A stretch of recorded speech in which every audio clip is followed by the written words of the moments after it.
Hello hi अस्सलाम वालेकुम guys, कैसे हैं आप सब लोग। उम्मीद करती हूँ कि आप सब अच्छे से होंगे। मैं आ चुकी हूँ एक नए रिएक्शन वीडियो के साथ। और जो आज मैं रिएक्शन वीडियो लेकर आई हूँ वो वीडियो मैंने ली है हिंदी दुनिया चैनल से। और वीडियो का टाइटल है कुरान मजीद की बातें, कुरान इन उर्दू पार्ट 1। तो चलिए जल्दी से वीडियो को शुरू करते हैं और देखते हैं कि इस वीडियो में क्या है। ये पार्ट 1 है, तो इसमें क्या बताया जाएगा, क्या सीखने को मिलेगा हमें। तो अभी जो मेरे चैनल पे नए हैं, सब्सक्राइब नहीं किया है, तो जल्दी से मेरे चैनल को सब्सक्राइब कर लीजिए। चलिए जल्दी से वीडियो को शुरू कर लेते हैं और इसमें देखते हैं कि क्या है। बाकी की बातें हम करते हैं बाद में। बिस्मिल्लाहिर्रहमानिर्रहीम। ये रसूल हैं जिनसे हमने बास को बास पर फजीलत दी है। इनमें से बाज वो हैं जिनसे अल्लाह ताला ने बातचीत की है और बाज के दर्जे बुलंद किए हैं। और हमने ईसा बिन मरियम को मौजज़ात अता फरमाए और रूहुल कुद्स से उनकी ताईद की। अगर अल्लाह ताला चाहता तो इनके बाद वाले अपनी दलीलें आ जाने के बाद हरगिज आपस में लड़ाई भिड़ाई न करते, लेकिन इन लोगों ने इख्तिलाफ किया। इनमें से बास तो मोमिन हुए और बास काफिर। और अगर अल्लाह ताला चाहता तो ये आपस में न लड़ते, लेकिन अल्लाह ताला जो चाहता है करता है। ए ईमान वालों, जो हमने तुम्हें दे रखा है इसमें से खर्च करते रहो, इससे पहले कि वो दिन आए जिसमें ना तिजारत हो, ना दोस्ती और शफाअत, और काफिर ही जालिम है। अल्लाह ताला ही माबूदे बरहक है, जिसके सिवा कोई माबूद नहीं, जो जिंदा और सबका थामने वाला है, जिसे ना ऊंग आए ना नींद। इसकी मलकियत में जमीन और आसमानों की तमाम चीजें हैं। कौन है जो इसकी इजाजत के बगैर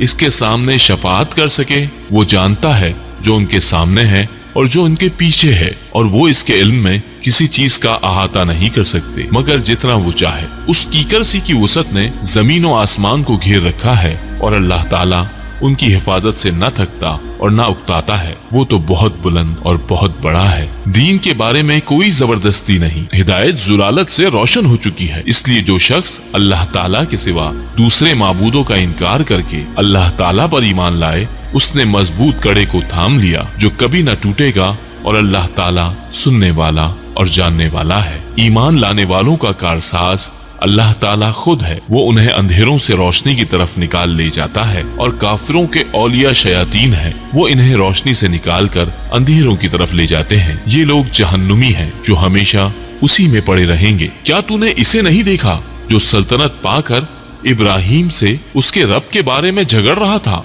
जब इब्राहिम ने कहा मेरा रब तो वो है जो जलाता है और मारता है, वो कहने लगा मैं भी जलाता हूँ और मारता हूँ। इब्राहिम ने कहा अल्लाह ताला सूरज को मशरिक की तरफ से ले आता है, तू इसे मगरिब की जानिब से ले आ। अब तो वो काफिर भौंचा कर रह गया, और अल्लाह ताला जालिमों को हिदायत नहीं देता। या उस शख्स की मानिंद कि जिसका गुजर उस बस्ती पर हुआ जो छत के बल औंधी पड़ी हुई थी। वो कहने लगा इसकी मौत के बाद अल्लाह ताला इसे किस तरह जिंदा करेगा? तो अल्लाह ताला ने उसे मार दिया 100 साल के लिए, फिर उसे उठाया। पूछा कितनी मुद्दत तुझ पर गुजरी? कहने लगा एक दिन या दिन का कुछ हिस्सा। फरमाया बल्कि तू 100 साल तक सोता रहा। फिर अब तो अपने खाने पीने को देख कि बिल्कुल खराब नहीं हुआ, और अपने गधे को भी देख, हम तुझे लोगों के लिए एक निशानी बनाते हैं। तू देख कि हम हड्डियों को किस तरह उठाते हैं और फिर इन पर गोश्त चढ़ाते हैं। जब ये सब जाहिर हो चुका तो कहने लगा मैं जानता हूँ कि अल्लाह ताला हर चीज पर कादिर है। और जब इब्राहिम ने कहा कि ऐ मेरे परवरदिगार मुझे दिखा तू मुर्दों को किस तरह जिंदा करेगा, बारी ताला ने फरमाया क्या तुम्हें ईमान नहीं? जवाब दिया ईमान तो है, लेकिन मेरे दिल की तस्कीन हो जाएगी। फरमाया 4 परिंद लो, उनके टुकड़े कर डालो, फिर हर पहाड़ पर उनका एक टुकड़ा रख दो, फिर उन्हें पुकारो, वो तुम्हारे पास दौड़ते हुए आ जाएंगे। और जान रखो कि अल्लाह ताला गालिब है, हिकमतों वाला है। जो लोग अपना माल अल्लाह ताला की राह में खर्च करते हैं, उसकी मिसाल उस दाने जैसी है जिसमें 7 बालियां निकलें और हर बाली में 100 दाने हों। और अल्लाह ताला जिसे चाहे बढ़ा चढ़ा कर दे, और अल्लाह ताला कुशादगी वाला और इल्म वाला है। जो लोग अपना माल अल्लाह ताला की राह में खर्च करते हैं, फिर इसके बाद ना तो एहसान जिताते हैं ना ईजा देते हैं, उनका अजर उनके रब के पास है। इन पर ना तो कुछ खौफ होगा ना वो उदास होंगे। नरम बात कहना और माफ कर देना इस सदके से बेहतर है जिसके बाद ईजा रसानी हो, और अल्लाह ताला बेनियाज और बुर्दबार है। ऐ ईमान वालों, अपनी खैरात को एहसान जिताकर और ईजा पहुंचाकर बर्बाद न करो, जिस तरह वो शख्स जो अपना माल लोगों को दिखावे के लिए खर्च करे और ना अल्लाह ताला पर ईमान रखे ना कयामत पर। इसकी मिसाल उस साफ पत्थर की तरह है जिस पर थोड़ी सी मट्टी हो, फिर उस पर जोरदार मीना बरसे और वो इसे बिल्कुल साफ और सख्त छोड़ दे। इन रियाकारों को अपनी कमाई में से कोई चीज हाथ नहीं लगती और अल्लाह ताला काफिरों की कौम को सीधी राह नहीं दिखाता। उन लोगों की मिसाल जो अपना माल अल्लाह ताला की रजामंदी की तलब में दिल की खुशी और यकीन के साथ खर्च करते हैं, उस बाग जैसी है जो ऊंची जमीन पर हो और जोरदार बारिश इस पर बरसे और वो अपना फल दुगना लावे, और अगर इस पर बारिश ना भी बरसे तो फुहार ही काफी है। अल्लाह ताला तुम्हारे काम देख रहा है। क्या तुम में से कोई ये भी चाहता है कि उसका खजूरों और अंगूरों का बाग हो जिसमें नहरें बह रही हों और हर किस्म के फल मौजूद हों? उस शख्स का बुढ़ापा आ गया हो, उसके नन्हे नन्हे से बच्चे भी हों और अचानक बाग को बगुला लग जाए जिसमें आग भी हो, बस वो बाग जल जाए। इसी तरह अल्लाह ताला तुम्हारे लिए आयतें बयान करता है ताकि तुम गौर व फिक्र करो। ऐ ईमान वालों, अपनी पाकीज़ा कमाई में से और जमीन में से तुम्हारे लिए हमारी निकाली हुई चीजों में से खर्च करो। इनमें से बुरी चीजों के खर्च का कसद न करना जिसे तुम खुद लेने वाले नहीं हो। हाँ, अगर आंखें बंद कर लो तो, और जान लो कि अल्लाह ताला बेपरवाह और खूबियों वाला है। शैतान तुम्हें फकीरी से धमकाता है और बेहयाई का हुक्म देता है, और अल्लाह ताला तुमसे अपनी बख्शिश और फजल का वादा करता है। अल्लाह ताला वुसअत वाला और इल्म वाला है। वो जिसे चाहे हिकमत और दानाई देता है, और जो शख्स हिकमत और समझ दिया जाए वो बहुत सारी भलाई दिया गया। और नसीहत सिर्फ अक्लमंद ही हासिल करते हैं। तुम जितना खर्च करो यानी खैरात और जो कुछ नजर मानो, इसे अल्लाह ताला बखूबी जानता है और जालिमों का कोई मददगार नहीं। अगर तुम सदके खैरात को जाहिर करो तो वो भी अच्छा है, और अगर तुम इसे पोशीदा पोशीदा मस्कीनों को दे दो तो ये तुम्हारे हक में बेहतर है। अल्लाह ताला तुम्हारे गुनाहों को मिटा देगा, और अल्लाह ताला तुम्हारे तमाम आमाल की खबर रखने वाला है। उन्हें हिदायत पर ला खड़ा करना तेरे जिम्मे नहीं, बल्कि हिदायत अल्लाह ताला देता है जिसे चाहता है, और तुम जो भली चीज अल्लाह की राह में दोगे इसका फायदा खुद पाओगे। तुम्हें सिर्फ अल्लाह ताला की रजामंदी की तलब के लिए ही खर्च करना चाहिए। तुम जो कुछ माल खर्च करोगे इसका पूरा पूरा बदला तुम्हें दिया जाएगा और तुम्हारा हक न मारा जाएगा। सदकात के मुस्तहिक सिर्फ वो गुरबा हैं जो अल्लाह की राह में रोक दिए गए हों, जो मुल्क में चल फिर नहीं सकते। नादान लोग उनकी बेसवाली की वजह से उन्हें मालदार ख्याल करते हैं। आप उनके चेहरे देखकर कयाफा से उन्हें पहचान लेंगे। वो लोगों से चिमट कर सवाल नहीं करते। तुम जो कुछ माल खर्च करो तो अल्लाह ताला उसका जानने वाला है। जो लोग अपने मालों को रात दिन छुपे खुले खर्च करते हैं, उनके लिए उनके रब ताला के पास अज्र है, और न उन्हें खौफ है और न गमगीनी। सूदखोर लोग न खड़े होंगे मगर इसी तरह जिस तरह वो खड़ा होता है, जैसे शैतान छू कर खपदी बना दे। ये इसलिए कि ये कहा करते थे कि तिजारत भी तो सूद ही की तरह है। हालांकि अल्लाह ताला ने तिजारत को हलाल किया और सूद को हराम। जो शख्स अपने पास आई हुई अल्लाह ताला की नसीहत सुनकर रुक गया, इसके जो गुजरा और इसका मामला अल्लाह ताला की तरफ है, और जो फिर दोबारा हराम की तरफ लौटा वो जहन्नुमी है। ऐसे लोग हमेशा ही इसमें रहेंगे। अल्लाह ताला सूद को मिटाता है और सदक़े को बढ़ाता है, और अल्लाह ताला किसी नाशुक्रे और गुनाहगार से मोहब्बत नहीं करता। बेशक लोग जो ईमान के साथ नेक काम करते हैं, नमाजों को कायम करते हैं और ज़कात अदा करते हैं, उनका अजर उनके रब ताला के पास है। इन पर ना तो कोई खौफ है, ना उदासी और ना गम। ऐ ईमान वालों, अल्लाह ताला से डरो और जो सूद बाकी रह गया है वो छोड़ दो, अगर तुम सचमुच ईमान वाले हो। और अगर ऐसा नहीं करते तो अल्लाह ताला से और उसके रसूल से लड़ने के लिए तैयार हो जाओ।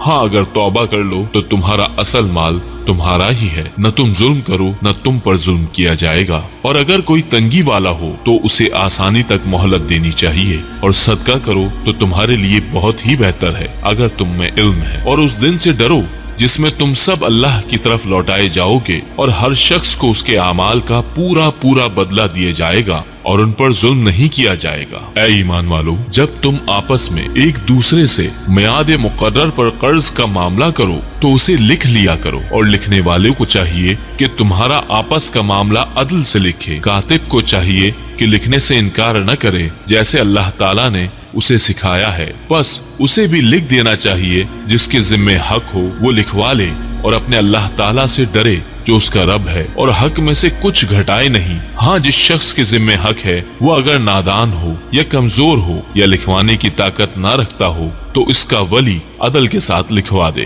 اور اپنے میں سے 2 مرد گواہ رکھ لو۔ اگر 2 مرد نہ ہو تو 1 مرد اور 2 عورتیں جنہیں تم گواہوں میں پسند کر لو، تاکہ ایک کی بھول چوک دوسرا یاد دلا دے۔ اور گواہوں کو چاہیے کہ وہ جب بلائے جائیں تو انکار نہ کریں، اور قرض کو جس کی مدت مقرر ہے ہوا چھوٹا ہو یا بڑا لکھنے میں کاہلی نہ کرو۔ اللہ تعالیٰ کے نزدیک یہ بات بہت انصاف والی ہے اور گواہی کو بھی درست رکھنے والی اور شک و شبہ سے بھی زیادہ بچانے والی ہے۔ ہاں، یہ اور بات ہے کہ وہ معاملہ نقد تجارت کی شکل میں ہو جو آپس میں تم لین دین کر رہے ہو تو تم پر اس کے نہ لکھنے میں کوئی گناہ نہیں۔ خرید و فروخت کرتے وقت بھی گواہ مقرر کر لیا کرو، اور یاد رکھو کہ نہ تو لکھنے والوں کو نقصان پہنچایا جائے نہ گواہ کو، اور اگر یہ تم کرو تو یہ تمہاری کھلی نافرمانی ہے۔ اللہ تعالیٰ سے ڈرو، اللہ تعالیٰ تمہیں تعلیم دے رہا ہے، اور اللہ تعالیٰ ہر چیز کو خوب جاننے والا ہے۔ اور اگر تم سفر میں ہو اور لکھنے والا نہ پاؤ تو رہن قبضے میں رکھ لیا کرو۔ وہاں اگر آپس میں ایک دوسرے سے مطمئن ہو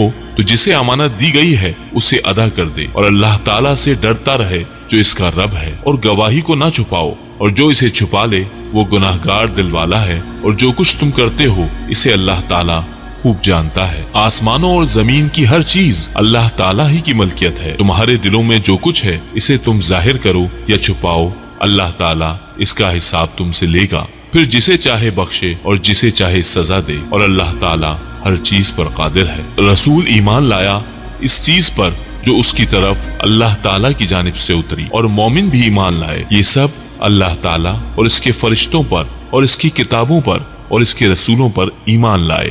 اس کے رسولوں میں سے کسی میں ہم تفریق نہیں کرتے۔ انہوں نے کہہ دیا ہم نے سنا اور اطاعت کی، ہم تیری بخشش طلب کرتے ہیں اے ہمارے رب، اور ہمیں تیری ہی طرف لوٹنا ہے۔ اللہ تعالیٰ کسی جان کو اس کی طاقت سے زیادہ تکلیف نہیں دیتا، جو نیکی وہ کرے اس کے لیے اور جو برائی وہ کرے وہ اس پر ہے۔ اے ہمارے رب، اگر ہم بھول گئے ہوں یا خطا کی ہو تو ہمیں نہ پکڑنا۔ اے ہمارے رب، ہم پر وہ بوجھ نہ ڈال جو ہم سے پہلے لوگوں پر ڈالا تھا۔ اے ہمارے رب، ہم پر وہ بوجھ نہ ڈال جس کی ہمیں طاقت نہ ہو، اور ہم سے درگزر فرما اور ہمیں بخش دے اور ہم پر رحم کر، تو ہی ہمارا مالک ہے۔ اور ہم بہت اچھی ویڈیو تھی یہ قرآن مجید کی باتیں۔ تو گائز بہت اچھی بات ہے کہ اسی نے دنیا کو بنایا ہے، اتنی پیاری دنیا سجائی ہے۔ وہ ہر چیز دیکھتا ہے کہ کون انسان کیا کر رہا ہے، کون اچھے کام کر رہا ہے، کون غلط کام کر رہا ہے۔ تو ہر کسی کے لیے اس نے ایک دن رکھا ہے کہ غلط کے ساتھ غلط اس کا حساب ہوگا اور اچھے کے لیے اس کا اچھا حساب ہوگا۔ اور جو بھی اللہ کی راہ میں خرچ کرتا ہے تو اس کو بھی اس چیز کے لیے بھی اس کو اتنا ہی پن ملتا ہے۔ اور قرآن مجید کی باتیں کس کو پسند نہیں ہے؟ جو اللہ کو چاہتا ہے، اور قرآن کی باتیں تو سب کو ہی پسند آتی ہیں۔ تو مجھے تو بہت زیادہ پسند آئی یہ ویڈیو، اور اگر آپ کو میری ویڈیو پسند آئی ہو تو پلیز میرے چینل کو سبسکرائب کرنا مت بھولیے گا، میری ویڈیو کو اینڈ تک ضرور دیکھیے گا۔ چلیے پھر ملتے ہیں اگلی ویڈیو میں، تب تک کے لیے اللہ حافظ۔